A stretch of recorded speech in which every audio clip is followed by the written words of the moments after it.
Very often we are in small classes, so students tend to know us a little bit better and already count on us when something is wrong. And I think for me, one way to try to address it without being too pushy with the students is to give them the space to talk about it a little bit in the class. I kind of assumed they would know better than I am. This kind of misfortune forced me to learn something that I wouldn't have learned before. You're listening to Speaking of Language, a podcast recorded at the Language Resource Center at Cornell University. Each week, we explore a topic related to language pedagogy and second language acquisition. This week, on Speaking of Language, 3 Cornell language teachers share their experiences, both negative and positive, with the transition to remote instruction during the COVID-19 pandemic. Welcome to a new episode of Speaking of Language. I'm Angelica Kramer, the director of the Language Resource Center at Cornell University. And I'm Sam Lupowitz, the LRC's media manager. Our special focus on language teaching and learning strategies in a virtual space has provided many suggestions from experts in the field as we all transition to remote language instruction. Now that we have been in this new environment for a few weeks, we will turn to our colleagues on the ground to hear how things have been going. Today we are joined by Claire Ménard, Naomi Larson, and Munther Younes, lecturers of French, Japanese, and Arabic at Cornell University. Welcome to Speaking of Language, Claire, Naomi, and Munther. Thank you. Thank you. Thank you. We really appreciate you guys taking the time out of your busy schedules, teaching, grading, maintaining sanity, helping your students. But we are really interested in hearing from you how these weeks in remote instruction have been going. Before we start talking about this, can each of you take a moment real quick to introduce yourselves and share with our listeners a little bit more about who you are and what you do? Yeah, thank you very much. My name is Munther Younes. I have been at Cornell probably longer than any of you. I have been here for 30 years. Wow. I came in 1990, yeah. And I direct the Arabic program. We started very small with like 20 students or so. Now we have an average of 100 to 130 students taking different levels of Arabic in any given semester. That's wonderful. Great. Claire, how about you? So I've been at Cornell for 4 years, and so my name is Claire Ménard, and I teach all level of the French language, and I also teach a little bit of French cinema. And I'm also one of the organizers of the French Film Festival every fall. So it's another thing if you want to go at some point. Yeah, that's great. Naomi, tell us more about you.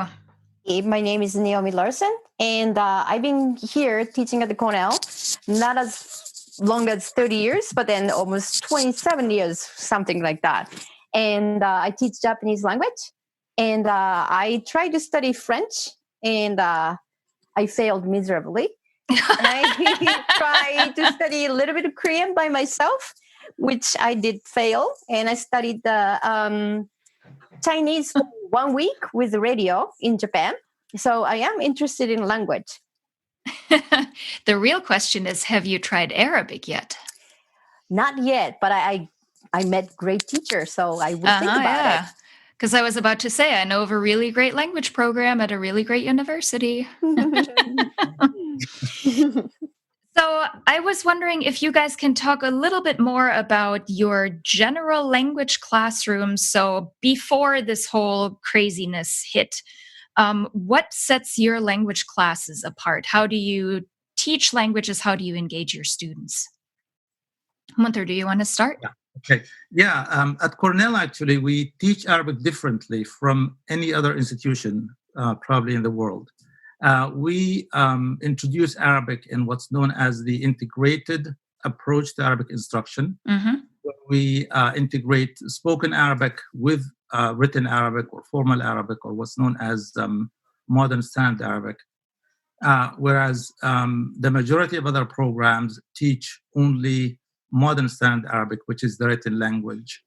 Our approach actually now is being recognized as probably there's more than one way of getting the same results, but it's an effective way to prepare students to to deal with the realities of the Arabic language situation. And students are happy with the results they're getting in the Arabic program, and the teachers are happy with the way the process is working. That's great. Claire, what about French? Can you talk a little bit more about the French program? So we teach using the communicative approach. Well, as you know, the communicative approach name has been used for so many different things. So I would say that for us, it means that we really try to integrate as much as possible real life into the classroom. So we really prepare students to be able to go abroad in France and to study in French. So the goal is to both study like very formal French, but also like more colloquial French. But we also put a lot of accents on the writing as well, because when students go abroad, they need to be able to write in a good way and also to write the French way, which is not exactly the same way that you would write in English sometimes. So that's what we do. Wonderful. Naomi, a little bit more about the Japanese program at Cornell? All right. So Japanese is like Arabic. For the native speaker of English, is totally foreign language. One of the totally foreign languages for the native speaker of English. So Japanese 101, it has a 6 credits. We meet 7 days a week, and it's pretty intense program. And we really focus on the speaking so that the students will be able to go to Japan and get a job and have fun marrying Japanese people and all that stuff. So our focus is students will be able to function in Japan. Wonderful. So now we'd like to talk about your experiences with the shift to remote instruction, starting with how teaching online is different or similar to your face-to-face teaching and your students' learning. Yeah, for me, to tell you the truth, I don't know whether it's related to my age or some other factor. I was quite apprehensive at this switch. And I was resistant to moving or switching from Blackboard to Canvas with most of the Cornell folks. And so this switch to Zoom also, I had been always a Skype user, so Zoom was a new thing for me. So all this technology was very intimidating, and we weren't given a lot of time to. I wasn't given. I don't think. From my point of view, the time was sufficient for me to get ready to make the transition, and also the fact that we were also not allowed to even meet people to discuss courses. So everything, the problems were multiplied. Yeah. But I surprisingly found it quite effective. And part of the reason is that first I have only 2 classes, and the classes are relatively small. I have 6 students in one class and 7 in the other. So it wasn't a big deal for me. There were a few little difficulties at the beginning, but then we got going, and everything is running smoothly now. So for me, it was a little bit different because I had taught online in the past at Rutgers University when I did my PhD there. So as a graduate student, I had the experience of actually designing an entire course online. That was actually a level that was quite similar to the one I'm teaching right now. So for me, like the transition was, I think, a little bit smoother.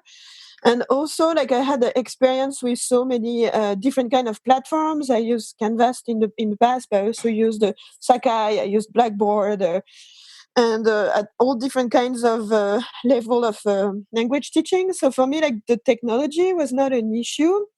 What I was really worried about is to keep students motivated and to keep them engaged, because that was the problem I had when I was teaching an online class in the summer at Rutgers University. I felt that sometimes it was really hard to keep all my students enrolled and to keep them like motivating, to keep them to continue doing all the homework and everything.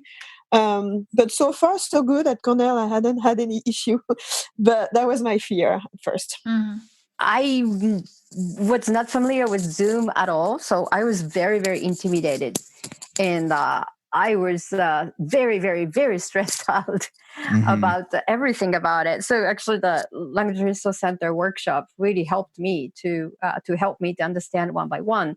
So I still remember the first day of the class. I was so stressed the day before, and I could not sleep. And then I was just imagining all kinds of things goes wrong. And then the first day, it did not go as bad as I was afraid of. So that was really good. But then because I never used that before, and it's a totally different format, I have 4 sections. The first day when I finished 4 sections, I was exhausted. I never felt this exhausted before. So that was my first class. And then afterwards, it wasn't too bad. And I, since our students are native speaker of technology, I kind of assumed they would know better than I am. But then some of the students insisted on like, this does not work. And I was told it's going to work. So some of the program, like uploading the homework, and I thought they will have no problem. But some of the students said, no, I can't do it. I said, well, you should be able to do it. No, I can't. So there was some question because I did not have an answer to that. So finally, asked technologically savvy students, other classmates, and it was solved. Yeah, actually, I want to pick up on 2 things that you guys mentioned here. Munther, you talked about the fact that this is not an easy transition and that we didn't have enough time. And I can't agree with you more. I mean, in order to develop effective online classes, you don't just give people a few weeks' notice. And in the grand scheme of things, I think at Cornell, we were actually lucky because we had 3 weeks. I know colleagues who were given 2 hours. But still, 3 weeks is not sufficient to think about the pedagogical goals and the implications.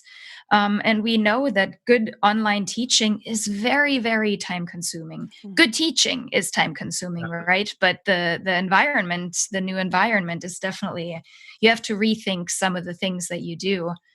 And Naomi, I think to pick up on what you just said about, we always assume that our students are digital natives.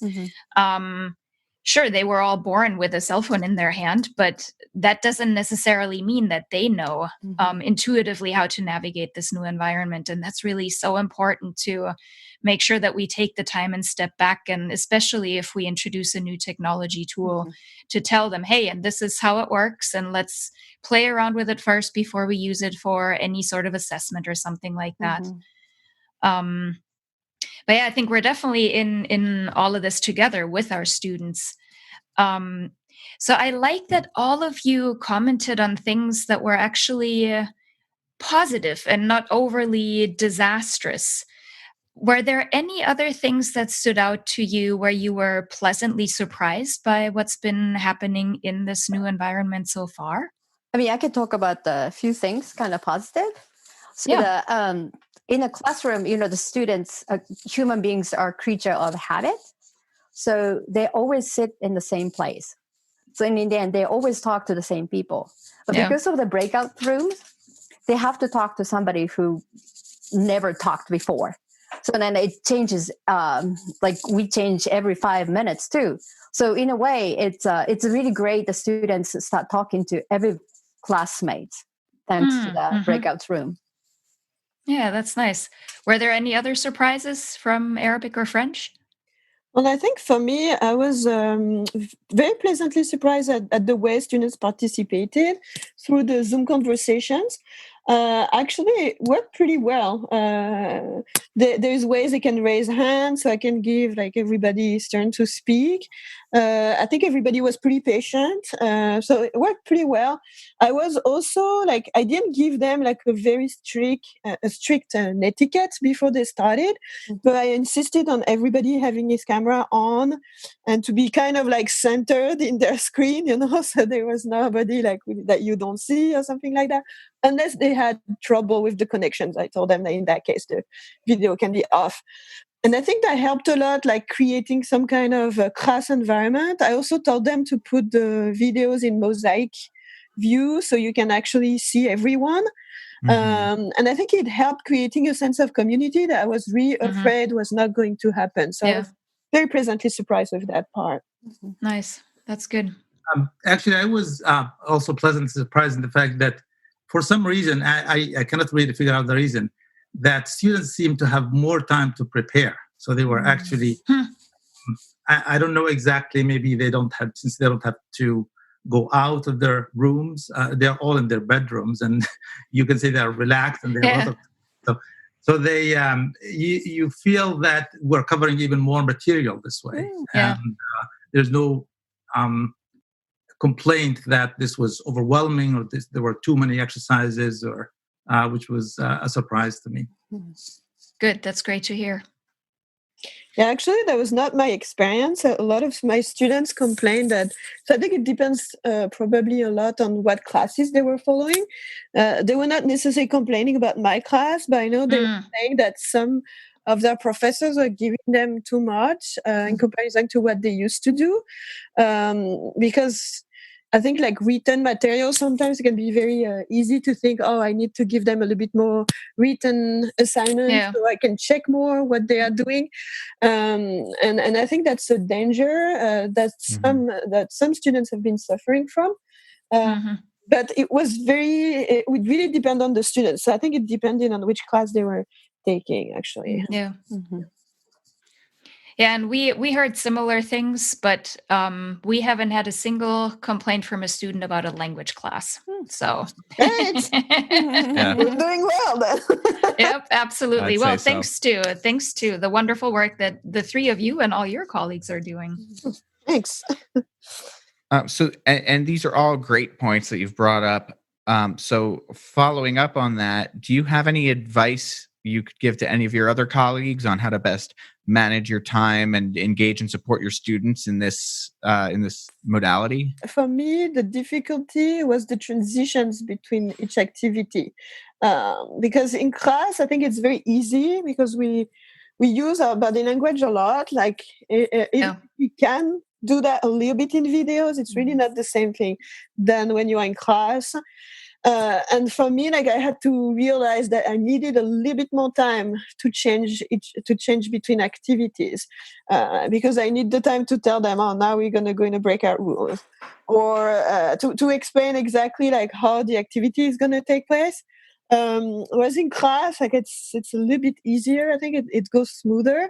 And then when you change from one screen to another, like from the breakout rooms to the virtual classroom where everybody is, there is always like a little bit of time before the technology can adjust. And some students need their microphone to start running again. And of this, and I think that is the issue that I was running into. So I think I would say to everybody, like, try to take more time between activities, but to know that you're going to take more time between activities. So maybe it's better to have a little bit less activities that are slightly longer, because the transitions that make you lose time, basically. Yeah. One thing I would like to do, actually, which I feel I haven't done enough of, is to utilize the Canvas capabilities more. So I still don't know how to conduct a test effectively. I can do, for example, I can give a test where students can write an essay, composition essay, but the idea of giving like a full test with listening comprehension, reading comprehension, and then to submit that, I still have to work with those, with the technology to do that. That's something that's my plan for the next few weeks. Yeah,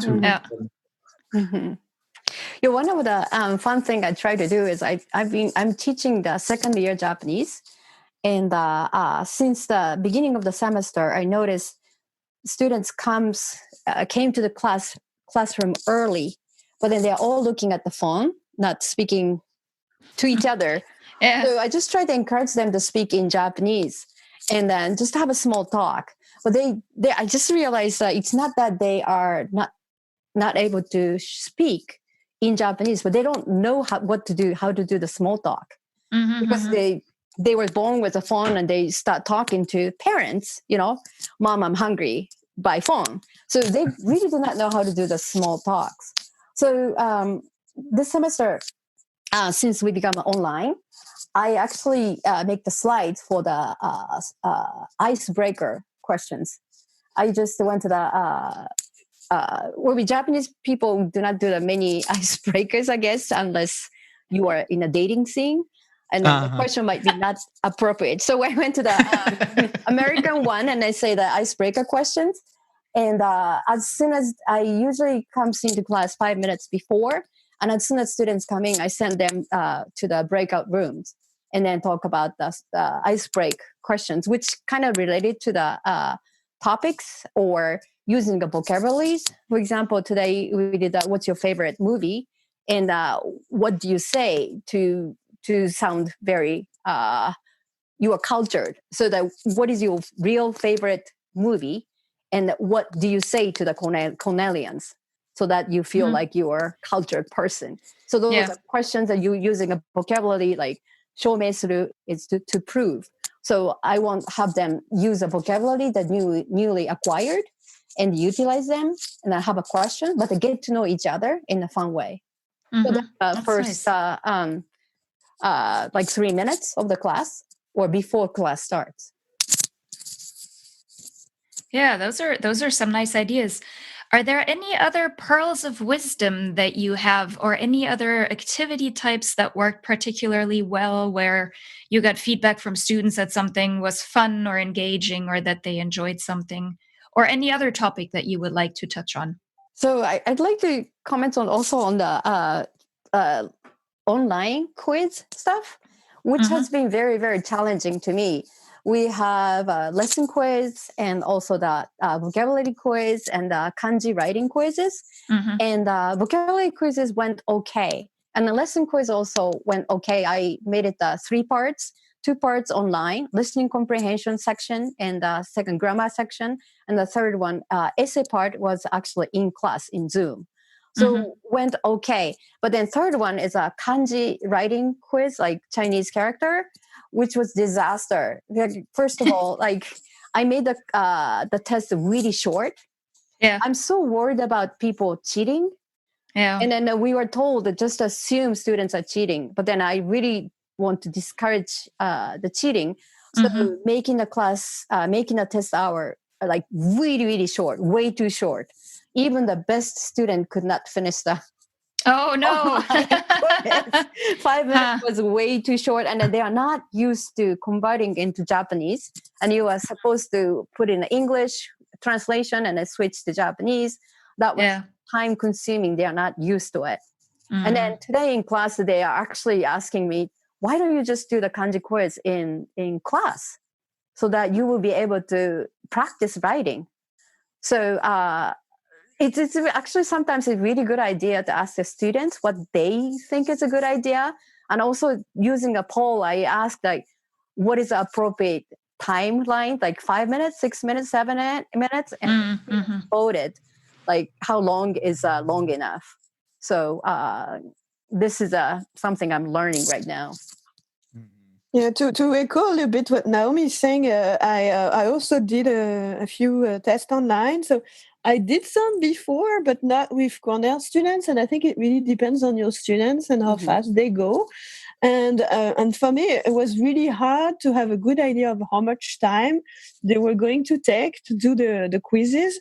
So I think my mistake was the other way around. I think I gave them a little bit too much time, and I think it could have been a little bit harder what I was asking them to do. So I think the next one will be slightly different, probably the next test I'm designing.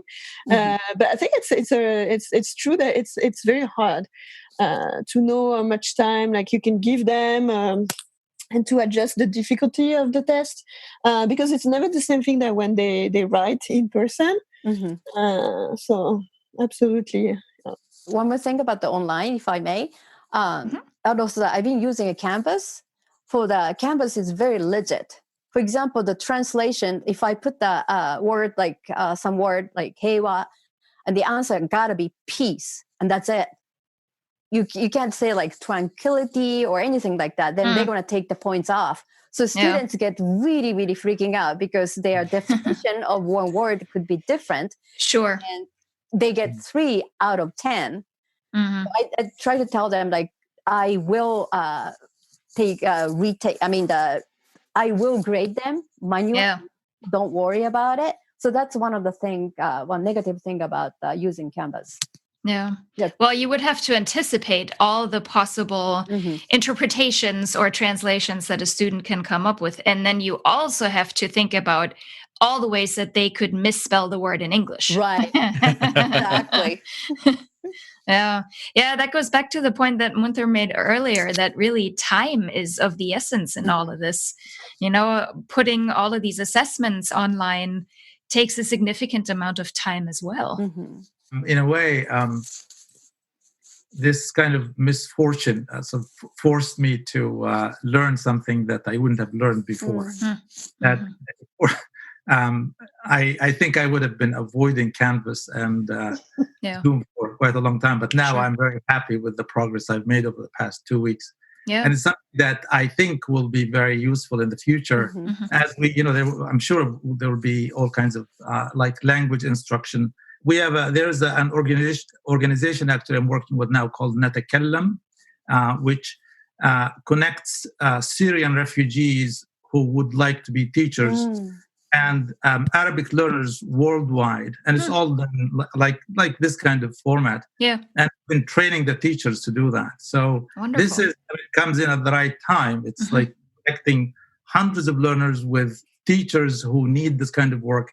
And they can be anywhere. They can be in Italy or Lebanon, or so I'm learning a lot from this, and I think it will be very useful for what I would like to be doing in the future.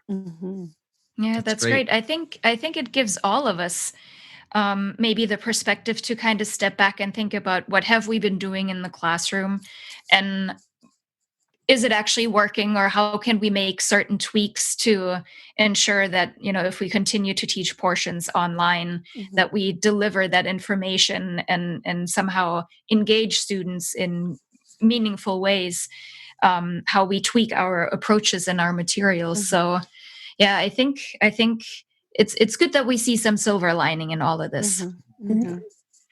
But to speak about something that is a bit less joyful, I want to say, is that I want to speak a little bit about the students' wellness, because I think it's something that is also difficult, because for us, but mostly also for them, is that teaching online is not the only thing that we have to think about. We also have to think about, how they are doing, and then be a little bit more present. And I think it's something that we usually already do as a language professor, because we work in communication, so we need to know our students as a person, But also, like, I think very often we are in small classes, so students tend to know us a little bit better and already count on us when something is wrong. But I think, like, right now, we have to think about it even more. So the change is not only like the technology; it's also like all the emotional background that we have to deal with. And I think, like, for me, one way to try to address it without being too pushy with the students is to give them the space to talk about it a little bit in the class, in a way that's not threatening, where they don't necessarily have to share very personal information if they don't want to.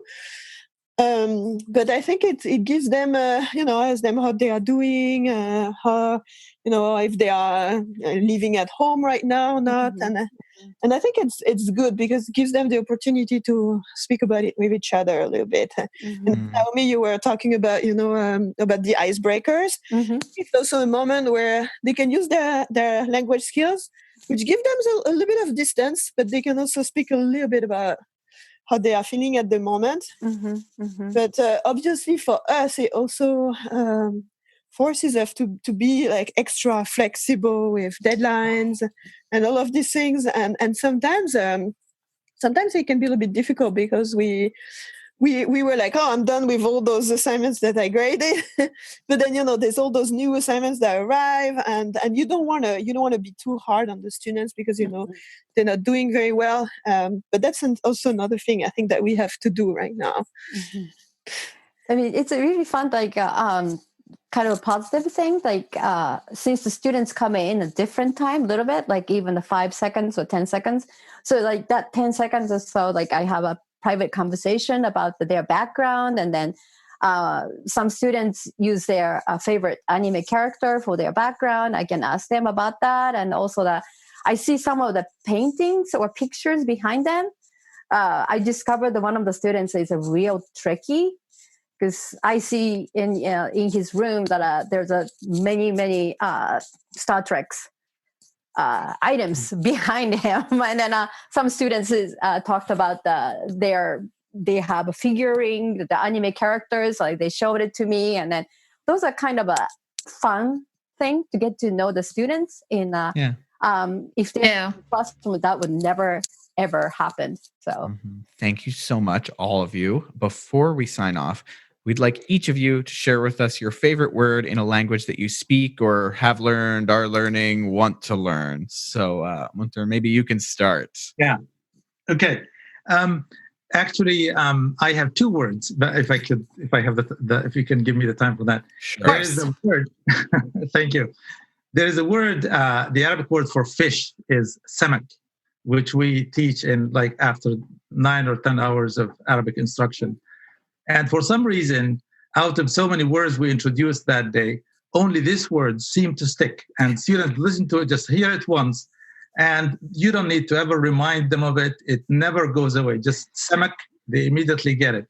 But whereas, other words like the word for bread or the word for cheese or for tomatoes, no, they don't. Even a word that sort of shares a root with, or shares a history with a European European language. That's and it fascinated me for a long time. I still don't know why. Is it sound? Is it the concept? Is something about the other word I always have fun with, and I think my students have fun with, is when we teach the word to drink in Arabic. It's the root is sharib, sharaba. And so I ask the students, there are at least 3 words in English that actually are related to this root in Arabic. And then I divide them into groups and they start thinking and discussing. And then one of them says, syrup. So it conveys a bunch of messages at the same time. One is I'm a linguist by training, so I love things that do with language. So the sound change from S to Sha, for example, or transition from Sha to Sa, or the fact that Arabic doesn't have a P sound, and the ba at the end of a word can be devoiced, becomes syrup from sharab. And then the other word is sorbet, and then the third word is sherbet. And so by the 5-10 minutes, they have figured out the 3 words. So they learn a lot about the way languages actually can borrow from each other, and sounds can change. It's a very nice lesson for the students, and I enjoy doing that. It's great. Yeah. For me, I think one thing with French that I found is always weird and funny at the same time is that Americans use tons of French words completely randomly and French expressions that they've learned in songs or things like that. So there's always c'est la vie ou oh la la. And it's always so weird because they always use it in a way that a French person would never do, and then another one that is almost better is probably voulez-vous coucher avec moi? Yes. So that's always the words that everybody knows, and I thought it's hilarious, But personally, so one of the language I learned at school was German, and my favorite word in German is wunderbar. Because it sounds so powerful and joyful in German. I just love it. So that's my favorite word in a foreign language. Nice. Naomi, what about you? So my favorite word, or actually the word really, really used in this time of the crisis, is gambaro, which means hang in there, or you can do it. And then when you see Japanese person or in Japan or everywhere, people would say gambaro, which means hang in there, we can do it, let's do it together. So that will be the word that I will give everybody. Fantastic. I like it. What a great note to end this episode on. Gambaro. I think there we have it. Well, thanks to all of you for speaking of language with us today, Munther, Claire, and Naomi. Thank you so much for inviting us. Thank you. Thank you. Thank you very much. Yeah. All right. Tune in again next week when our special focus on language teaching and learning strategies in a virtual space continues. Until then, Auf Wiederhören! The Language Resource Center is located on the ground floor of Stimson Hall on Cornell's main campus in Ithaca, New York. Check us out on the web at lrc.cornell.edu or look for Cornell LRC on Facebook and Twitter. Speaking of Language is produced by Angelica Kramer and Sam Lupowitz. Recorded by Sam Lupowitz. Original music by Sam Lupowitz, Dan Gable, and Joe Gibson. Thanks also to the College of Arts and Sciences at Cornell University. As a reminder, the ideas and opinions expressed on this podcast do not reflect those of the College of Arts and Sciences or any other official entity of Cornell University. We thank our listeners, and do stay tuned for our next episode.